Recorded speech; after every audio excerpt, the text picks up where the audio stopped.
আহ শহীদ ভাই, আপনি একটা জিনিস খেয়াল করেছেন, আমি যে কথাগুলি বললাম একটু আগে, যে এই যে প্রধান উপদেষ্টা ঘোষণা করার পরও আমার ধারণা আপনাকে অনেকে প্রশ্ন করেছে যে নির্বাচন কি আসলে ফেব্রুয়ারিতে হবে। তো এই যে অবিশ্বাস, অনাস্থা প্রধান উপদেষ্টার মানে কথার উপর, এটা কেন?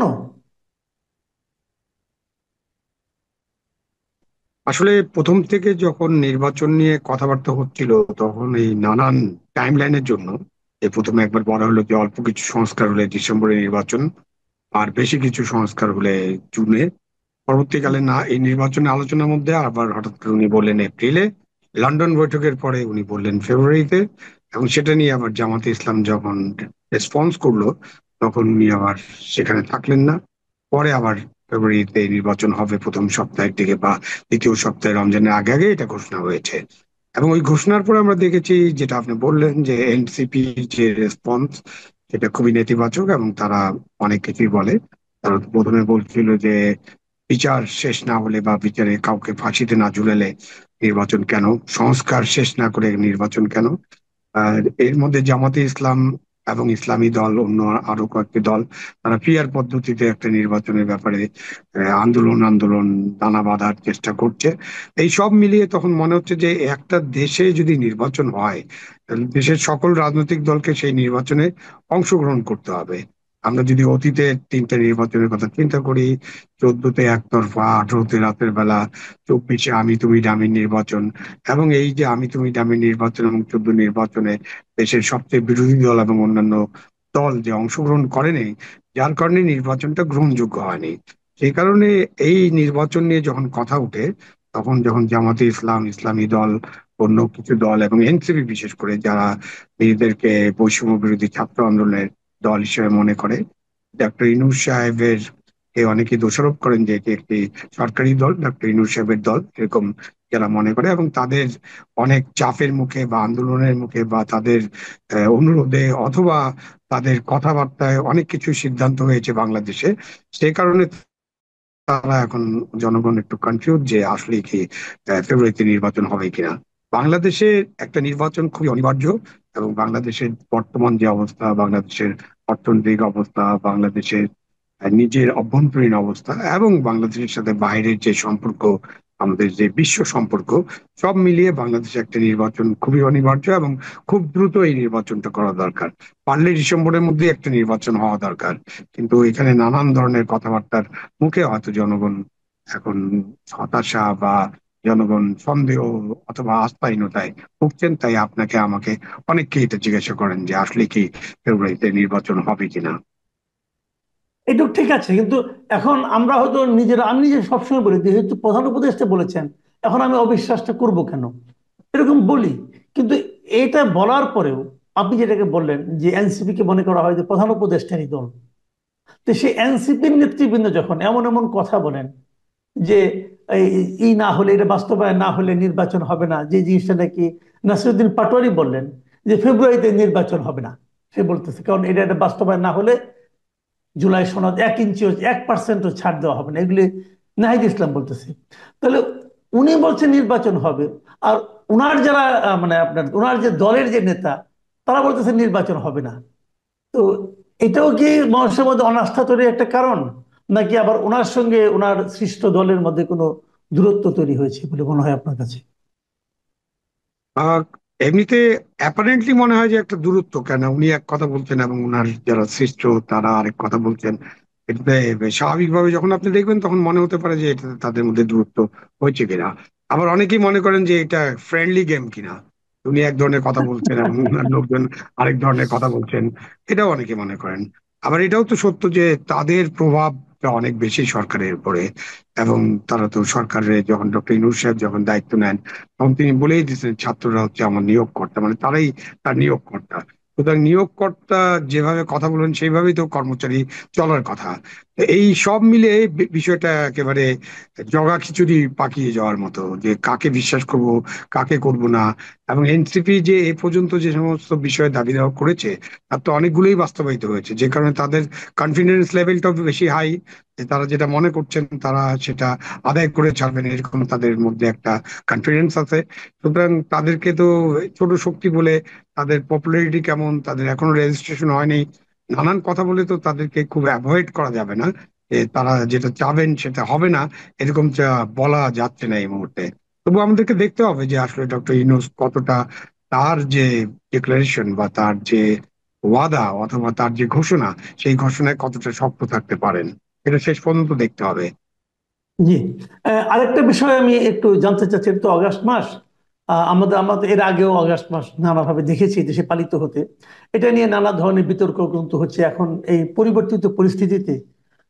এটা যেন আগে যেমন মানে আপনার 15ই আগস্ট কেউ জন্ম নিলে সে মনে করতাম দুর্ভাগ্য, আমার জন্মদিন পালিত হবে না। আবার এখন যেন মনে করা হচ্ছে যে ওই দিন কিছু করলেই সেটাই যারা করতে যাবে তারাই হুমকির মুখে পড়বে। প্রেস সেক্রেটারি যিনি আছেন উনি তো একজন সরকারি কর্মকর্তা। তো উনিও বলেছেন যে 15ই আগস্ট পালন করলে তার বিরুদ্ধে আইনগত ব্যবস্থা নেওয়া হবে। তো আওয়ামী লীগের রাজনৈতিক কর্মকাণ্ডের উপর এক ধরনের নিষেধাজ্ঞা আছে, কিন্তু 15ই আগস্ট কি পালন করার অর্থ রেখে রেখে আওয়ামী লীগের কার্যক্রম, রাজনৈতিক কার্যক্রম নাকি এর বাইরেও হতে পারে? এবং এই ব্যাপারে প্রধান উপদেষ্টার যিনি প্রেস সেক্রেটারি উনি আইনগত কি ব্যবস্থা নিতে চান, কোন আইনে এটা উনি আটকাতে চাচ্ছেন? ওনার বিষয়টা আসলে পরিষ্কার না, এবং আমাদের যখন আমরা প্রধান উপদেষ্টা প্রেস সেক্রেটারি বা প্রেসিডেন্টের প্রেস সেক্রেটারি অথবা প্রধানমন্ত্রীর প্রেস সেক্রেটারি এরকম পজিশনে যারা কাজ করেন, তারা কিন্তু প্রধানত তাদের যে তিনি যার অধীনে কাজ করছেন বা যার সাথে কাজ করছেন, তিনি যা মনে করেন সেটাই বা তিনি যা জনগণকে জানাতে চান সেটা প্রকাশ করাই তাদের দায়িত্ব। বাট আমাদের তো প্রেস সেক্রেটারি সাহেব অনেক সময় অনেক বাড়তি কথাবার্তা বলেন, এবং উনি এটাও বলেছেন, এরকম দাবি করা হয় প্রেস উইং থেকে, যে উনি কোনো কথাই বলেন না যেটা প্রধান উপদেষ্টা তাকে বলতে বলেন না। সুতরাং এটা আপনি প্রধান উপদেষ্টার কথা হিসেবেও মনে করতে পারেন। যাই হোক, আমরা এখন প্রেস সেক্রেটারি যেহেতু বলেছেন, প্রধান উপদেষ্টা নিজে থেকে কিছু বলেন নাই, আমরা যদি প্রেস সেক্রেটারির কাছেও থাকি, তাহলে জিনিসটা হচ্ছে যে 15ই আগস্ট তো হলো জাতির পিতা বঙ্গবন্ধুকে হত্যা করা হয়েছিল সপরিবারে, এবং এটা একটা শোকাবহ দিন। এটা আওয়ামী লীগ যেভাবে অতীতে পালন করেছে বা আওয়ামী লীগ যেভাবে এটাকে আহ, অনেক ঘটা করে পালন করেছে বলা যায়, বা অনেক বড় করে পালন করেছে, অনেক কিছু করেছে, সেই রকমটা তো হয়তো অনেকের পছন্দ না, অনেকে সেটা ভালোভাবে নেননি, এটা হতে পারে। বাট 15ই আগস্ট যদি আপনি ব্যক্তিগতভাবে কেউ পালন করতে চায়, কারো কাছে যদি এটা শোকের দিন মনে হয় বা উনি শোক পালন করতে চায়, তাহলে আপনি ব্যক্তিকে বাধা দিবেন কিভাবে? এখন আওয়ামী লীগ যদি ঘোষণা দিয়ে 15ই আগস্ট পালন করতে চায়, যেহেতু তাদের কর্মকাণ্ড বা তাদের যে কার্যক্রম সেটাকে একটা অর্ডার দিয়ে, প্রশাসনিক আদেশ দিয়ে নিষিদ্ধ করা হয়েছে, সেই ক্ষেত্রে হয়তো নিষিদ্ধ একটা কার্যক্রম চালাতে গেলে আইন শৃঙ্খলা রক্ষাকারী বাহিনী ওই ঘোষণার আওতায় তাদের বিরুদ্ধে আইন প্রয়োগ করতে পারে। এবং কি আইন প্রয়োগ করবে তারা সেটা জিজ্ঞাসা করবেন, তারা সেটা জেনে নেবেন অথবা তারা ব্যাখ্যা করবেন। তো সেই ক্ষেত্রে উনি যদি এটা মনে করে থাকেন যে 15ই আগস্ট যদি হঠাৎ করে আওয়ামী লীগ কিছু করতে যায়, মিছিল নিয়ে যেতে চায়, তাহলে হয়তো তাদের উপরে আইন প্রয়োগ করা হবে, এরকমটা উনি পরিষ্কার করেন নাই। কিন্তু একজন ব্যক্তিগতভাবে শোক প্রকাশ করতে চাইলে তাহলে তাকে বাধা দিবেন আপনি কোন আইনে? আপনার আইন তো নাই। আপনি ব্যক্তিগত শোক প্রকাশ আর রাষ্ট্রীয় শোক প্রকাশের মধ্যে অনেক তফাৎ আছে, এবং রাষ্ট্র তো এই দিবসটি বাতিল করে দিচ্ছে, রাষ্ট্র নিশ্চয়ই শোক প্রকাশ করতে যাচ্ছে না। সুতরাং এই ক্ষেত্রে কেউ যদি ব্যক্তিগত শোক প্রকাশ করতে চান, তাকে বাধা দেওয়াটা আইনানুগ হবে না, সংবিধান সম্মত হবে না, এবং এটা কোনো আইনের ভিত্তি থাকবে না এইসব করতে গেলে। জি। আমরা অনুষ্ঠানে একদম শেষ পর্যায়ে চলে এসেছি, আমি আর একটা প্রশ্নই করব। এই প্রশ্নটা আমার মনে হয় আপনাকে করা দরকার। সেটা হলো আপনি একসময় সরকারি একজন সচিব ছিলেন, প্রশাসনের অনেক গুরুত্বপূর্ণ দায়িত্ব পালন করেছেন। আপনি অনেকদিন ধরে বিভিন্ন রাজনৈতিক বিষয় নিয়ে বিশ্লেষণ করে থাকেন, বিভিন্ন টকশোতে আপনাকে দেখা যায়। আহ, এবং এই আপনার বর্তমান যে অবস্থান, এই অবস্থান নিয়েও অনেকে অনেক কথা বলেন যে আপনি একসময় সরকারের সুবিধাভোগী ছিলেন, আওয়ামী লীগ সরকারের সুবিধাভোগী ছিলেন, কিন্তু এখন 2014 নির্বাচনের সময় আপনি মানে যে নির্বাচন হয়েছে সেখানে আপনার একটা মানে সরকারের পক্ষে একটা ভূমিকা ছিল আপনার বড়, অথচ সেই আপনি এখন সুবিধা বুঝে ডিগবাজি দিয়ে আপনি এখন মানে আওয়ামী লীগের খুব সমালোচনা করছেন। এই বিষয়গুলো খুব বেশি শোনা যাচ্ছে। গত কয়েকদিন আগে একটা গোল টেবিল বৈঠকে আপনি ছিলেন, সেখানে কিছু কথাবার্তা হয়েছিল। তো সেই প্রেক্ষিতে আপনার ভূমিকা হয়তো মানে কেউ কিভাবে দেখেছে এবং সেইটাকেই তারা বলার চেষ্টা করছে এখন। তো এই বিষয়গুলো আমার ধারণা আপনারও চোখে পড়েছে, নজরে এসেছে। তো আসলে কি, আসলে কি আপনি অবস্থা বুঝে ডিগবাজি দেন অথবা মানে নিজের চেহারা পরিবর্তন করেন? দেখেন, আমি যখন চাকরি পেয়েছি তখন দেশে এরশাদ সাহেব ছিলেন, ওনার সরকার ছিল সেই সময়, 82 সালে আমি চাকরিতে যোগদান করেছি, 82 জুন মাসে। তো সুতরাং আমাকে তো আওয়ামী লীগ কোনো চাকরি দেয়নি বা কোনো রাজনৈতিক দল চাকরি দেয়নি, এবং সেই সময়টা আমরা অনেকেই মনে করি যে ওই সময়টা আমাদের প্রশাসন, পুলিশ, বিচার বিভাগের উপরে বড় ধরনের কোনো হস্তক্ষেপ ছিল না। ছোট হস্তক্ষেপও ছিল কিনা এটা খুঁজে বের করতে হবে।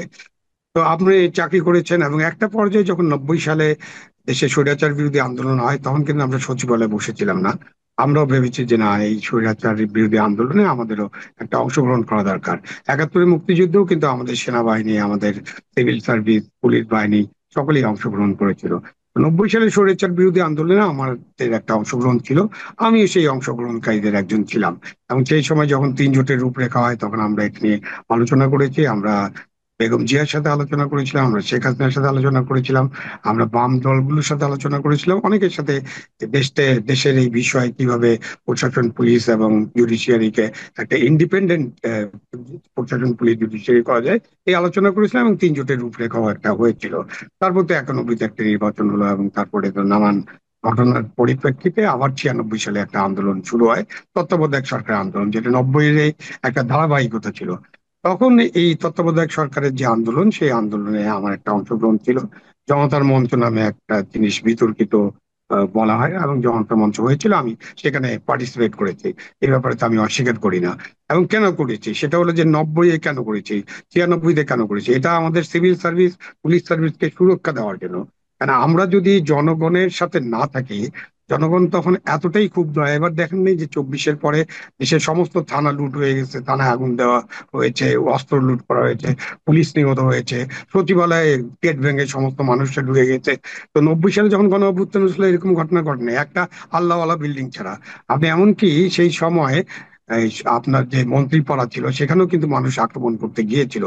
শাহবাগ পর্যন্ত চলে গেছে, ইন্টারকন্টিনেন্টে মরে গিয়েছিল। সেখানে কিন্তু যে আমরা এবং অন্যান্য রাজনৈতিক নেতৃবৃন্দ সকলে এটা বোঝানোর চেষ্টা করছি যে এই ধরনের আক্রমণ, লুটপাট বা আগুন লাগানো এটা সমর্থনযোগ্য নয়। আমরা একটা প্রসেসের মধ্যে দিয়ে আমরা গণতন্ত্র ফিরিয়ে আনবো। তো সেটা ছিল আমার ভূমিকা। এবং আপনি যদি 14 সালের কথা বলেন, আমি 14 সালের জানুয়ারি মাসে আমি রিটায়ারমেন্টে চলে গেছি। ওই সুতরাং 14 নির্বাচনের আগে 12 সালে নির্বাচন হয়েছিল, আমি যখন স্থানীয় সরকার সচিব ছিলাম। তখন বেশ কয়েকটা, 5টা সিটি কর্পোরেশন নির্বাচন হয়, এবং সেই নির্বাচন কিন্তু আমরা চেষ্টা করেছি যাতে এখানে কোনো রকম বাধা বিঘ্ন সৃষ্টি করা না হয়, স্বচ্ছতার ভিত্তিতে নির্বাচন হয়, নিরপেক্ষ নির্বাচন হবে। এবং আপনার মনে আছে সেই নির্বাচনের রেজাল্ট কিন্তু বিএনপি সবগুলো আসনেই প্রায় জিতেছিল এবং বিপুল ভোটে জিতেছিল। তো আমার সময় আমি যখন কাজ করেছি আমি কোনো দলের পক্ষে কাজ করি নাই। আমি একসময় ছাত্র জীবনে জাসদ রাজনীতির সাথে যুক্ত ছিলাম, এবং জাসদ রাজনীতি 72 সালে জাসদের জন্ম থেকেই বঙ্গবন্ধু শেখ মুজিবুর রহমানের যে রাজনীতি তার বিরুদ্ধচারণ করেছিল। এবং সেই সময় তো আমরা অনেক নির্যাতন, পুলিশের নির্যাতন শিকার হয়েছি। সুতরাং ওগুলো তো অতীত ইতিহাস। যখন আমি চাকরিতে গেছি তখন থেকে আমি কিন্তু কোনো রাজনৈতিক দলের সাথে সংযুক্ত না। এখন 14 সালে নির্বাচন একতরফা, 18 সালে রাতের ভোট, আহ 24 সালে আমি তুমি দামি নির্বাচন, এসব বিষয়ে কিন্তু গত 10 বছর ধরে আমরা কথা বলছি, আপনি দেখেছেন, লক্ষ্য করেছেন। জি, এখন জি, আমি যেটা বলি সেটা হলো, আমি যেহেতু রাজনৈতিক বিশ্লেষণ করার চেষ্টা করি, আমি নিরপেক্ষ ভাবে এটা করার চেষ্টা করি। এখন কোনো কোনো সময় আপনার নিরপেক্ষতা অনেকের পছন্দ না হতে পারে, তখন আপনি অতীত ঘাঁটতে থাকবেন। এটা ঘাটলে আমার কোনো অসুবিধা নেই। আমি শেখ হাসিনার কাছ থেকে, ওই সরকারের কাছ থেকে বড় কোনো সুবিধা নেইনি, এবং কোন বড় না ছোট কোনো সুবিধা নেইনি। আপনি 1997 সালের অগাস্ট মাসে আমি ওএসডি হই একটা মামলার সূত্রে, এবং সেই ওএসডি কাল আমার 2008 সালের মার্চ পর্যন্ত, 9 সালের মার্চ পর্যন্ত আমি ওএসডি ছিলাম। এবং আমি একটা লম্বা সময় 12 বছর ধরে ওএসডি ছিলাম। আমি সব সময় আমাদের যে সিভিল সার্ভিস তার সুরক্ষা, সংবিধানের সুরক্ষা এবং আমাদের কল্যাণের জন্য আমি সবসময় কথা বলেছি। এই জন্য আমার যে চাকরি জীবনে অনেকে, আমি যদি রাজনীতি করতাম তাহলে হয়তো এই 12 বছর জেলখানায় থাকতাম। আমি যেহেতু সরকারের কাজ করছিলাম তখন আমি 12 বছর ওয়েলজি ছিলাম, এবং তারপরে ফিরে এসেছি, এবং আইনানুগ ভাবেই আমি সচিব হয়েছি। এবং তারপরে কিন্তু আমি রিটায়ারমেন্টে চলে যাই, আমি কোনো এক্সটেনশনে যাইনি, আমি কোনো সাংবিধানিক প্রতিষ্ঠানে যোগ দেইনি বা আমাকে নেওয়া হয়নি, যেটাই বলেন। সুতরাং আমি কিভাবে কার সুবিধা নিলাম? আমরা এখন যেটা বলার চেষ্টা করি, আমি আপনিও বলেন, আমরা এখন বলার চেষ্টা করছি যে দেশে যদি একটা নির্বাচন হয়, একটা ইনক্লুসিভ নির্বাচন হওয়াটা দরকার। এই যে দেশটাকে আমরা রাজনীতির নামে বিভক্ত করে ফেলছি, বিভাজন করে ফেলছি, এক দল আরেক দলকে নির্মূল করতে চায়, উচ্ছেদ করে দিতে চায়, সেই সব তো গণতন্ত্র না।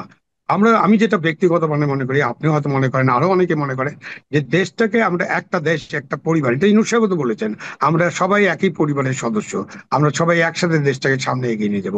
আমি মনে করি সাউথ আফ্রিকার ন্যালসন ম্যান্ডেলা যে কাজটা করেছিলেন, রিকনসিলিয়েশন, সেইটাই এখন আমাদের করা দরকার, এবং আমরা সবাই মিলে সামনের দিকে এগিয়ে যাবো, এটাই চিন্তা করা দরকার। এখন আপনি একটা দলকে পছন্দ করেন, আমি একটা দলকে পছন্দ করি, তিনি একটা দলকে পছন্দ করেন, ওইটা যদি আপনার বিশ্লেষণের ভিত্তি হয়, তাহলে তো আপনি নিরপেক্ষ বিশ্লেষণ করতে পারবেন না। সুতরাং নিরপেক্ষ থাকাটা খুব কঠিন, এবং নিরপেক্ষ থাকার কিন্তু একটা বড় সংগ্রাম, বড় যুদ্ধ। এই যুদ্ধ থেকে আমি পেছপা হব না।